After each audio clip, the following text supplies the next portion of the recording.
Let's see. Checking audio.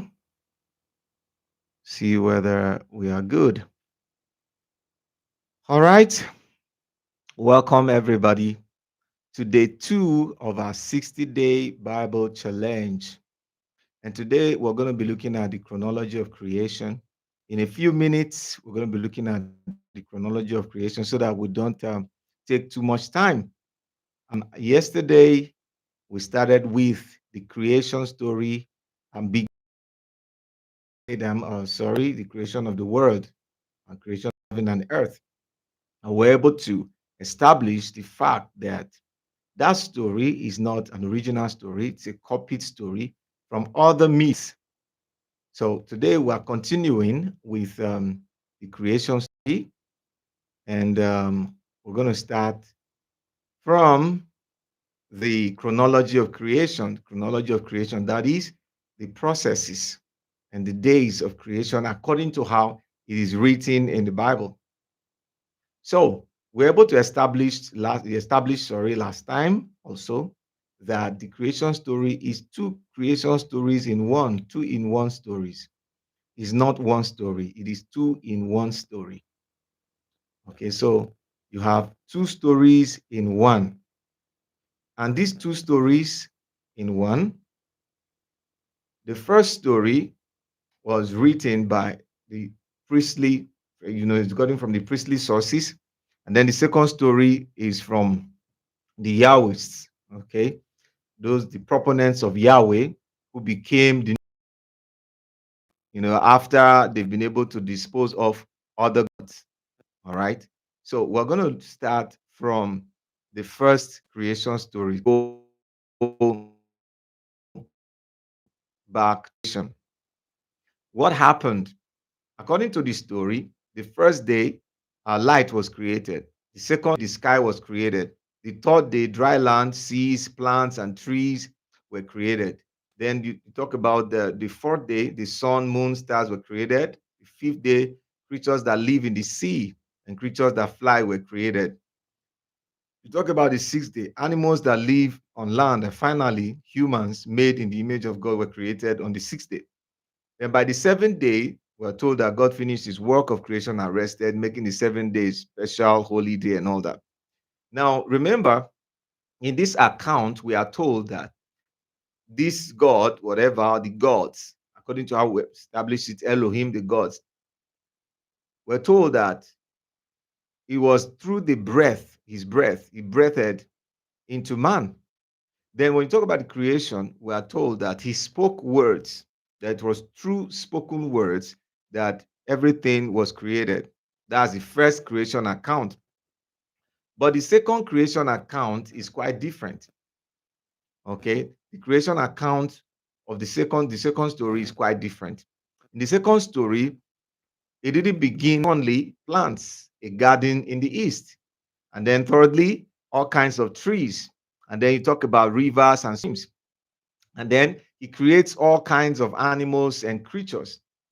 And then finally creates woman from the rib of the man.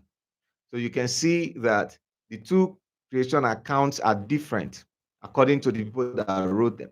And these stories were not written at the same time, they were written years and years apart, later to be merged into one story to give you um, the impression that all of this is one story, okay? But it's not one story and all that.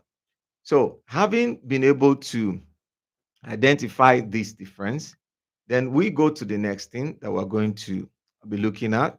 What next? The differences. What are the key differences? The key differences are one, the first story says God creates plants, then animals, and then simultaneously creates the man and the woman together because there was no separation. They were created in the image of God, male and female created them. Do you know one thing?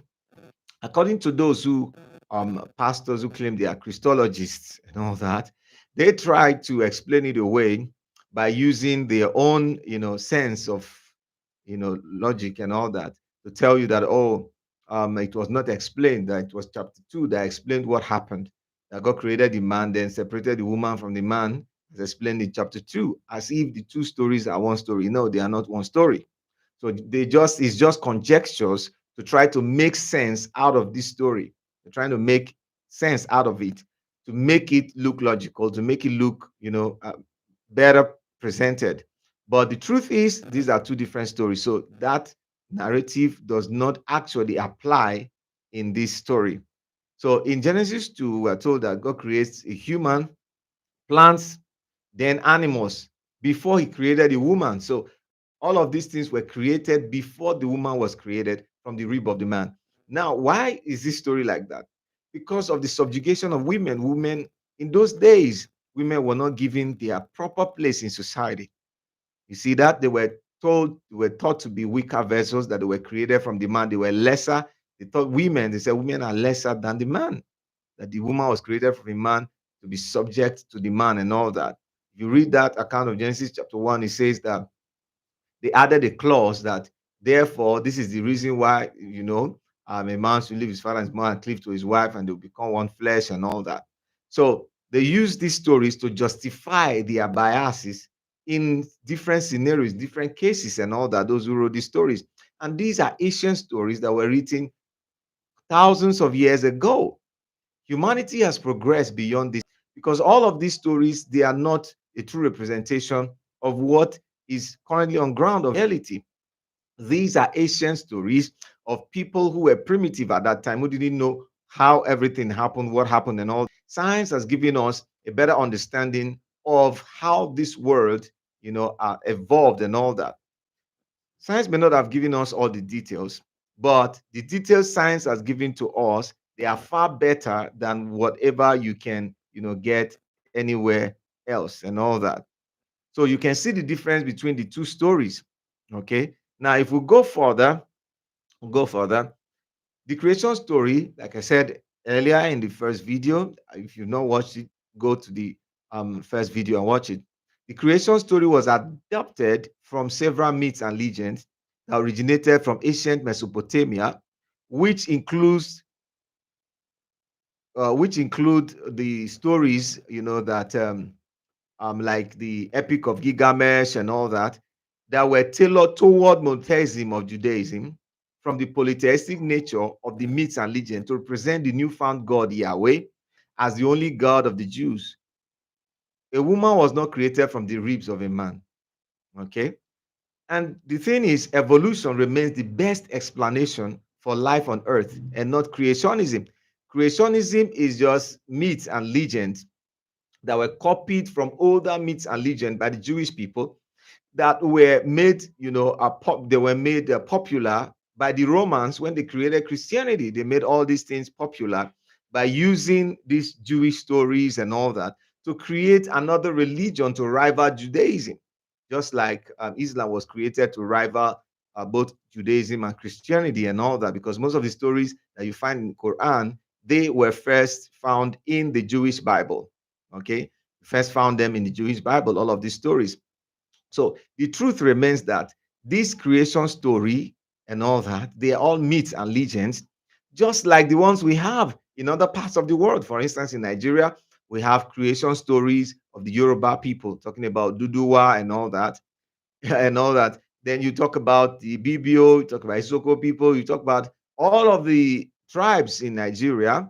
They have their own creation stories. I remember one when in secondary school we taught the creation stories from China, that they talk about Panku, who used a hammer and chisel or whatever to create the world and all that. Those ones sounds a little bit funny because they are not, um, that should I say, a bit logical like these other ones and all that. So these other ones, they are a little bit more reasonable than the one of Panku with hammer and chisel and all that. So people easily accepted this one and say, okay, that should be it. Like it makes some sense, but it doesn't really make sense if you actually look at the story itself and examine it like we're examining it today. So all of this is to help people come break away from the claws of religion, to make you know that most of the things that you believe, they are not true and they are not what you think they are. Until you study something, you will not understand what it actually is. Okay. So the whole of the creation story, actually, is not a representation of reality. All right. Like we say, okay, look at the differences.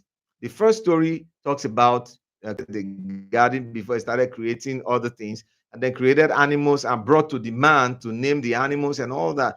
Very funny stories, that were put together by primitive people that today educated people take them hook, line, and sinker as if as if they actually represent reality, which is not the case. All right. So the purpose of this, like I said, is for people to get understanding, to get enlightenment. You can study what I'm saying for yourself. You can go back and study everything by yourself so that you will find out the truth for your own self and free yourself from the bondage of reality. That's not how it is. Reality says otherwise. So this is day two of the challenge, and I'm challenging you to go and study. Did not know that the universe is just like a dot when it comes to the reality of the expanse of space and all that is in space. Talk about galaxies and all that. All of these things, the the people who wrote these stories did not know. They thought all there was the skies. When we talk about the heavens, we're talking about the skies, the cloud over the earth. That's the heavens they're talking about. And they even felt God was even living above the clouds and all that. That was what they felt in those days. That's what they thought. And these stories were written based on that understanding. That is why you see the story run this way, okay? Because they thought the earth was flat. That was what they thought. And so these stories were written based on the flat earth theory.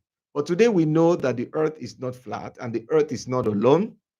There are other planets that cannot even hold human life.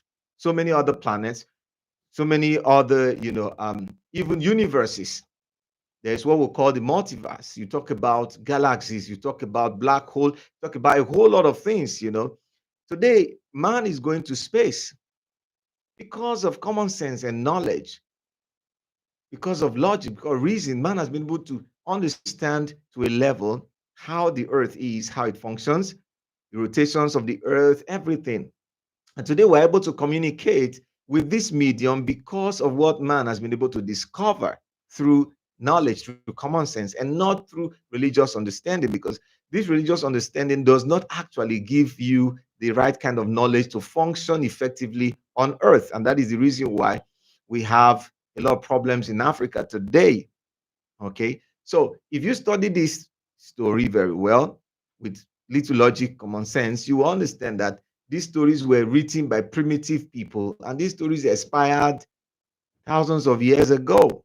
Science has buried all these stories. We know that this is not what happened. This is not how the world was created. All of these were stories formulated by people who were not learned, people who had no, just little knowledge, who were trying to even find themselves, okay, discover who they are, discover themselves, and all that. He has some fantasies and all that. So all of this is adulthood fantasies. They are not reality. But it's funny that billions of people take these stories as true representation of things. They take these stories as reality, whereas these stories do not represent reality. So we're going to end it here for today, especially for those who are watching on YouTube. This is the end of today. Tomorrow, we will continue from where we stopped. Thank you for watching. Help to share the video. You can reach out to us to support us and send us super chat during the broadcast, and you can send us super thanks to help us to bring you more content. If this broadcast adds anything to your life, you can reach out to us to support us. Make sure you share it, make sure others get to see it. Thank you so much. All right. So